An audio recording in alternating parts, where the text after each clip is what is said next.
L-impenn tal-Gvern u xhur ta' diskussjonijiet waslu biex ikun iffirmat ftehim dwar l-impjiegi tal-persuni b'diżabilità.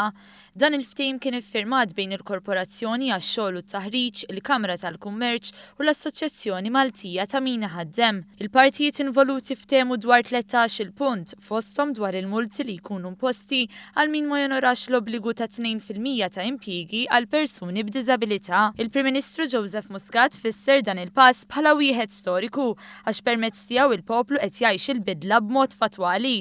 Dan għax dak li ilu fuq il-karta għal nof seklu qed ikun implementat fil-verità. Is-Segretarju Parlamentari għal Persuni b'Diżabilità Ġustin Karwana qalet li b'dan il-ftehim il-Gvern qed juri li huwa katalist biex persuni b'diżabilità jingħataw id-dritt għal ħajja indipendenti.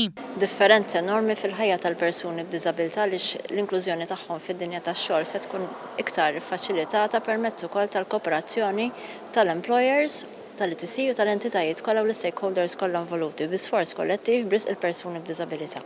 Il-Ministru għall-Edukazzjoni u x-Xogħol Evarist Bartolo qal li dan il-ftehim ser jippermetti biex minn kultura tal-karità ngħaddu għal waħda ta' drittijiet u biex kultura ta' dipendenza tinbidel għal waħda ta' indipendenza.